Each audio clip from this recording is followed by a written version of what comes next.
So you're the founder of Neo4J, the project and the company. Could you tell us a little bit about what you do? Yeah, what do we do? So, sure. We're a startup. We're called Neo4J, the company is, and we're sponsoring the open source project Neo4J. And Neo4J is a graph database written in Java for the JVM. That's the 4J. And it is one of the few NoSQL databases, if not the only NoSQL database, that is focused on the enterprise. NoSQL is very, very popular in the startup land and in sort of the small SMB market, if you will, writing maybe web applications, other things like that. But so far, it's not yet very widely adopted inside of the enterprise. And we think there are a number of reasons why, and we think that graph databases and Neo4j in particular addresses those things. Okay, so you started in Sweden, right? This is correct. And you had a team of people in Sweden? We did, yeah. We do. And you moved very recently to San Francisco. Yeah, just a couple of weeks ago, yeah. Okay, so I want to start with some non-technology questions. What's the difference between running a technology startup in Stockholm and a technology startup in San Francisco? All right, good question. So I can't speak to Stockholm because we're actually from Malmo, which sorry. is, yeah, oh, dude, this is like, this interview is over. No, so Malmo is the third largest city in Sweden. It's just across the bridge from Copenhagen. Okay. Some people call it the suburb of Copenhagen. Those people, you know, I do not think very fondly of. It's a very separate, distinct, fine city. And it's, you know, but of course it's very similar in terms of running a company to Stockholm, right? And I think the core difference running at least a software startup, which is the only thing I have an experience with, is that in the valley you just have access to so much people and so much influence about, you know, about our space, basically. And I think that is the core thing. You're just one or two hops away in the social graph for someone who really can influence, you know, a particular part of your industry. I think that would be the one thing. I have some level of access to statistics about people who look for Java terms. And the thing I've noticed in the past couple of years is that Europe has had a persistently strong search for Java, as opposed to the US. So interest in Java waned for a few years, and while it waned, that interest was maintained in Europe. Europe has a very strong culture of people who use Java. Germany is an extremely large source of traffic for anyone who does anything with Java. There's JFocus, there's DevOps, there are a number of conferences. JavaZone. Yeah. Have you found any difference in how people regard your company? Because it seems like your company is focused on Java, is that true? Well, those are two questions, right? And I think the answer is no to both of them. I have not seen really a huge difference in Europe versus the US, but maybe that is because we're not really focused on Java. The 4J is really for JVM. We are built on top of the JVM. Now Java is the first-class citizen in our world, which means that, you know, most of our code is hacked in Java or Scala, which means that any new feature that we develop has really awesome access from Java. So it's very, you know, first in our mind, but, you know, we're accessible through Rails, through PHP, through Clojure, through, you know, Python, through .NET, etc. So that's been a standard thing we've heard from almost everyone at this conference, is that our products work with every single language out there. Right. So Neo4j, we should just ignore the 4J at the back of that. I think it depends, right? I mean, I think if the 4J should not be a liability. But like if you are on the JVM, it integrates super seamlessly. You can even run it in process. So it's like an embedded library, but still supports like scale out and high availability and all those things. But it's an embedded library, so you have completely native access to the API, you know, in process. If you're on the JVM, but if you're not on the JVM, you can completely ignore it. Then the 4J could be, you know, for whatever, right, for you. So moving to another topic, you're working at a startup, Neo4J. And one of the things that I've noticed is that startups often go through course corrections. They take a tack towards a different direction. Years ago, when we did an interview for O'Reilly, you played up the fact that you're an RDF triple store. I don't see you doing that now. How has your message changed over time? That's a very good point. Specifically, that one. We thought that we saw graphs everywhere. We saw basically there's like pretty much any software system today that delivers value does that somehow related to how things are connected. Not just the actual data that you store on the entity, but how it relates to the world. And in some sort of big philosophical sense, knowledge is really all about not just that your name is Tim, but like you work with O'Reilly, you are in San Francisco, you've written this book about Maven, and all those things that surround you, how you relate to the world, right? And so a lot of value is captured in all these relationships. We saw that. We saw graphs all over the place. Then we also saw a standard by the world, W3C, right? And it's like, all right, this standard is all about graphs, and the guys who built the web say this is where the web is going, and we felt like, all right, cool. Let's latch on to that standard, right? I mean, that makes perfect sense. We all like standards, except it turns out that once you start digging into this, it's how do I say this in fine language? It's a pile of shit, basically.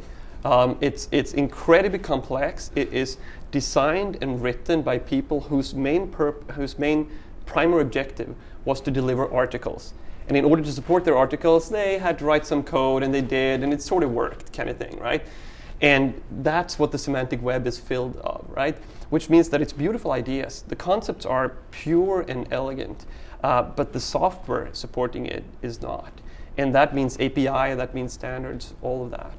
So no one's talking about the semantic web. I haven't heard anyone talk about it today. No one's talking about OWL or the Dublin core or RDF triples. So you noticed that and you sort of moved to it didn't resonate. And I've been standing in front of audiences teaching them semantic web stuff so many times, and I've had blank stares, and people get excited, and then they start prodding away and they start working, and a week later have something up and running. Maybe they sort of understood at least a couple of % of the semantic web stack, and then I've stood in front of audiences talking about graph databases, nodes, relationships, key value pairs on both nodes and relationships. That's it.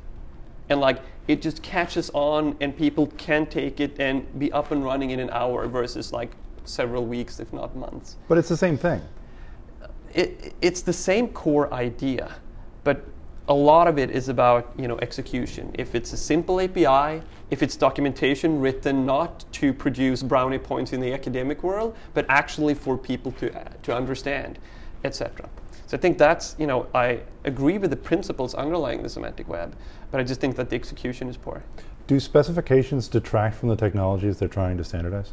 I think premature standardization is not the root, but it's definitely one root of evil, right? So what is your message here? Why are you at the OpenWorld conference? I didn't even know it was called the OpenWorld conference. I thought it was JavaOne still. So, I think it's still. I think part of it is still called JavaOne. Oh, really? I'm not even sure either. All right, no. So. Why are we at Larry's conference, yes, right? Yeah. So it sort of comes back to my first point. NoSQL has really swept the startup world by storm, but it has yet to catch on in the enterprise. And we think that there are a number of things missing from most NoSQL alternatives out there. We think we address those issues, and we think that there's as much need, if not more, for NoSQL inside of the enterprise. And enterprise, they use Java. That's it. There's if you rank the languages that the enterprise uses, it's Java, Java, Java, Java, and then nothing, nothing, nothing, and then .NET, right? And 200 is Ruby, right? Of course, the noise says differently, right? But that's why we think that a conference like this is really, really interesting. So you think that people still use Java, and that there's a disconnect between what you read on popular sites and what's actually happening? Yeah. Is that because programmers aren't necessarily reading those sites, aren't necessarily paying attention? I mean, how do you explain a disconnect? It's a disconnect I've also noticed. I think part of it is that inside of the enterprise, there's a lot of very talented developers, but a lot of developers that spend they work 9 to 5, and they don't obsess about programming languages in the evenings, right? They have lives and do other things, right? And I don't think they're as vocal, probably. And there might also be, They get their news through like company internal events, stuff like that, rather than talking about it in the blogosphere.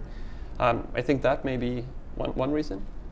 I also think that just in terms of Java, I think the JVM still has a lot of things going for it, but I think Java as a language really has stagnated in the past N years.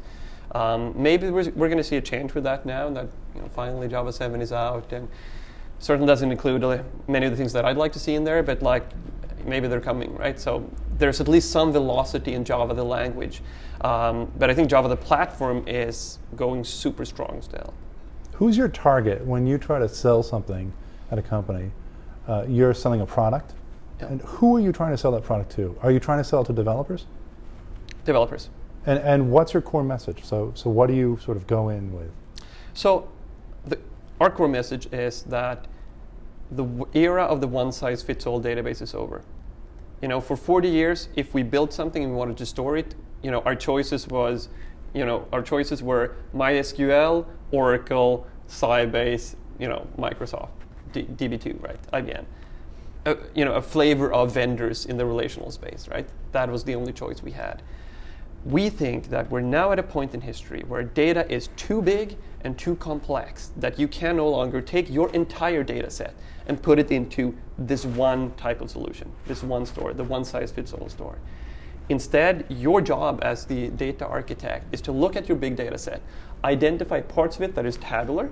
Awesome. Let's put them in a relational database. Parts of it that are key value oriented, let's put them in a key value store. Parts of it that is very connected, let's put that in a graph database. So our message is, if you have graphic connected data and you live inside the enterprise, then you are very likely to care about transactions, about real durability, never losing data, and about Java. If you have these three things, then we might be able to solve your problem. In terms of transactions, can you store things in Neo4J and have that live within a JTA transaction? Yes. Okay. We have a JTA compliant, XA compliant transaction manager. Two-phase commits the whole thing, which means you can have your data in Oracle over here and in Neo4j over here, and have a transaction that spans from this data store to this data store.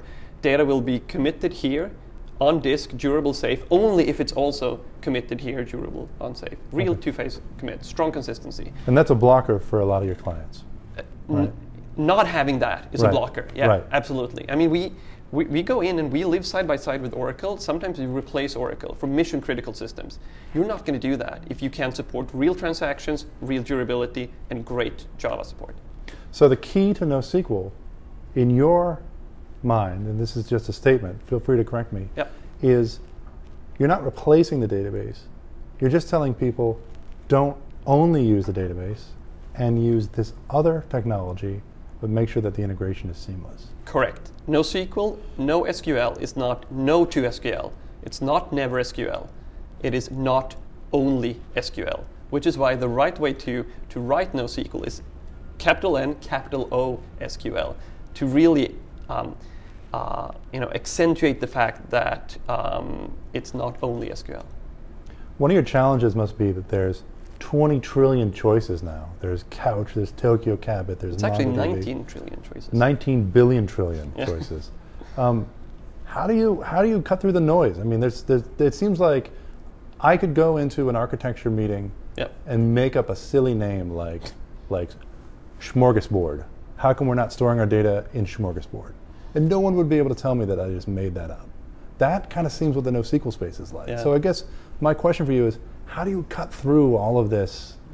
Is there too much innovation, I guess? Is it a challenge? There's never too much innovation, right? But I think there's certainly a lot of noise. What we do is we focus on the problems that we solve. And the problems fundamentally start with what kind of data do you have and which ways do you want to access it. Right. If you have data that is very isolated, just simple documents, you store a bunch of cars, and they all look the same or maybe have some individual variety, they fit very well in documents. Awesome. Go ahead, use a document database.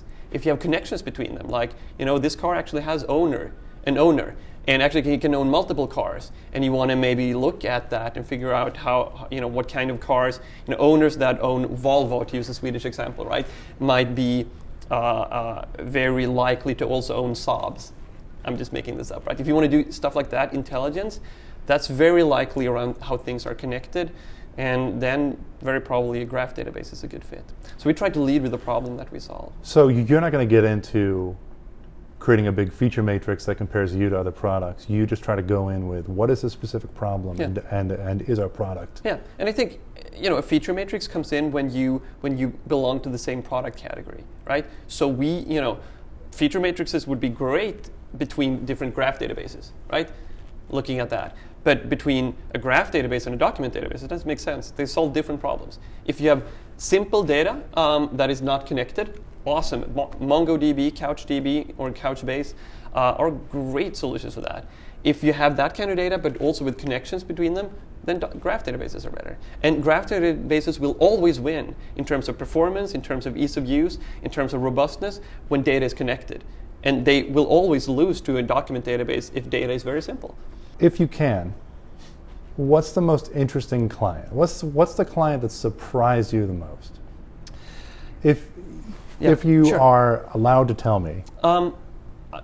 I can tell you, we published, we recently raised, a round of financing, and we've talked about some names in there.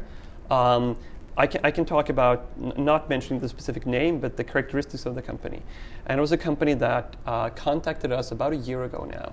It's a big Fortune 50 company, and they had a huge problem with a mission-critical system, a system that they have internal ranking. It's a P1 system, they call it, which means if it goes down, it affects revenue. That means the CEO of that company will be sweating in his earnings call later if that goes down, right? It's a P1 system. It's a P1 system, yeah. The problem was that they had so much connected data that the joins in their Oracle rack were breaking down. And so this is Oracle rack. It's a multi-million-dollar product. It's the high-end product that Oracle sells in their database business. And the joins were killing them, and they had done everything. They bought the biggest boxes. They've added all kinds of caching, and they couldn't get out, right? And it's all because of the connections in the data. And they contacted us. At this point, we were 6 guys in a garage in Malmo, Sweden, and we did a POC with them, a proof of concept, and evaluated. And 2 months later, they committed to rewriting that entire subsystem and put that into Neo4j. Not also in Oracle, completely move that into Neo4j. Mission critical, Fortune 50. If it goes down, the CEO has a hard time. That surprised me. I thought that would take quite some time before we got to that point. Along those lines, in the last decade, innovation has sped up. It could be my own perspective on technology, but it seems like there's more open source. There's a greater propensity for people at corporate institutions to adopt new technologies. Is that something that you've also noticed? Is there a change in culture? In 1998, that story would be impossible to hear. Because it would be far too risky for someone to use Neo4j. Right, absolutely. On a serious P1 system at a Fortune 50 company. Right. But what's changing in the culture to make it so that huge companies are starting to use these tools and technologies? Well, I think a couple of things, right? I mean, one is definitely a short-circuiting communication path, right? The world is a graph, and that graph is much more densely connected now than it was 10 years ago or 15 years, and certainly 20 years ago before the internet, right? And that certainly speeds up the diffusion of innovation. Second, I think, is the march of open source. People talk about, in economics, about price pressure. Right? If you are, if you're the only vendor selling a specific product and you're selling it at a high price, very likely someone else, if you're charging a very high margin, someone else will come along which has the same kind of costs and just lower margins and basically commoditize you, right? Price pressure. I believe there is such a thing as license pressure in software. If there's something out there proprietary licensed, then something is going to come along, clone the feature set, but do it with a more permissive license, like AGPL or the GPL. This is a good lead-in for you, by the way. And then you can go from, and then after a while, something will come along and say, hey, this actually too restrictive of a license for me, so I'm now going to move to something more permissive, like the Apache license or a BSD license. We have license pressure. And I think that is happening horizontally in software, and I think big corporations would be very, very unwise and ultimately wouldn't last if they wouldn't start adopting this kind of infrastructural software that is available in open source. And I think that's a huge cultural shift today from 98. So you say this is due to economic pressure, not necessarily about cost, but about what the license is. Yeah. So you kind of set up this question for me. In terms of the AGPL, I remember 3 years ago at OSCON, there was a session, Google was talking about adding a new license option to Google Code. And they did not specifically add AGPL. And there was like a sit-in protest where the audience was kind of like calling them out for not doing that. A lot of companies are scared of the AGPL. Yeah. If I'm using Mongo is AGPL licensed. The drivers are Apache licensed. Yeah. So I can integrate Mongo into my app and call it. What's it like for Neo4j? Can I use Neo4j without using the AGPL? I mean, just sure. So speak to people who might be concerned, who say Neo4j, that's cool, but the AGPL. Yeah. And we hear that a lot. So first off, we have 3 editions of our product: a community edition, Neo4j Community; Neo4j Advanced, that adds mainly monitoring and management; and then Neo4j Enterprise, that adds high availability clustering, basically. And Neo4j Community is available under the GPL v3. Same license as MySQL, just one version later, which means that basically you can use Neo4j for free in any kind of situation where you could use MySQL for free. Okay. That's Neo4j Community. A year ago, I think, we changed it this April, we were all the AGPL. We like the AGPL because the AGPL is very, very simple, I think, in its message. It's basically, if you're open source, we're open source. Mm-hmm. If you contribute to the commons, we're part of the commons. Build on us. Just give back to the community. That's all we ask.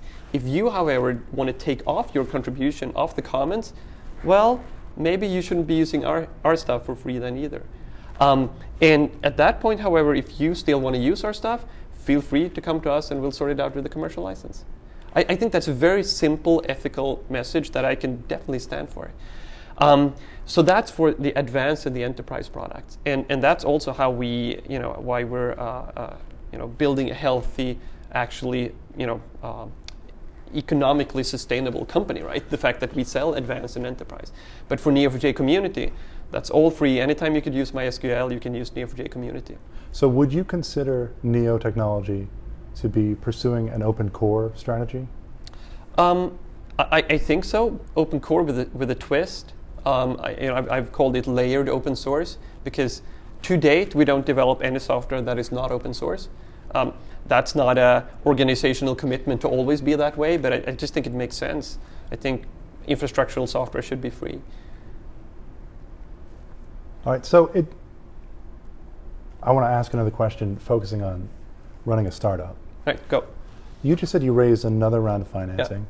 Yeah. Rod Johnson, who is the founder of SpringSource, joined the board. You just brought in another employee, Rikard Oberg. When we're hearing all this news about, Greece is on fire, and there's a bailout in Europe, and the stock market keeps on flirting with zero. What's going on? Why is it so? Why are there so many startups getting financing? Like what? Why is the world that we're talking about now so disconnected from the larger economic reality? So my perspective on that is that we're still creating value. When the IT bubble happened, one could argue that there was not a lot of value being created in many of the companies that went bust. Many of the companies that went bust did produce value, but a lot of them certainly didn't, in my perspective. I think in the financial bubble, that didn't hit us as hard. I mean, sure, it wasn't fun raising money then. I actually did raise money. I was actually at a VC when Lehman Brothers went bankrupt. That was fun. But at least we were sort of insulated because we're still creating value. We're still delivering a lot of products and a lot of services that solve real problems for people, and sometimes they're willing to part with their wonderful dollars or liras or kronors or pounds or euros for that. So I think that's the fundamental part of it. Is the whole technology startup culture part of the way out? I mean, I mean, innovation is the way out, right? I mean, I spent a year studying economic history, and even before it was fashionable, I zoomed in on Joseph Schumpeter, which is, I think, has some of the most brilliant analytical frameworks for economic development. And he's the guy who coined creative destruction, right? And it's just, this is 101 Schumpeter, what's happening right now. I mean, the old guys can't keep up. Technology is the extrinsic force that has changed their game plan much faster than they had time to keep up with. And we're entering a new world where new guys, maybe like us, can just fundamentally adapt much faster. Thank you for taking the time to come and talk to us. Good luck at Neo Technology. And just very quickly, where do you go to learn more about Neo4J? Neo4J.org.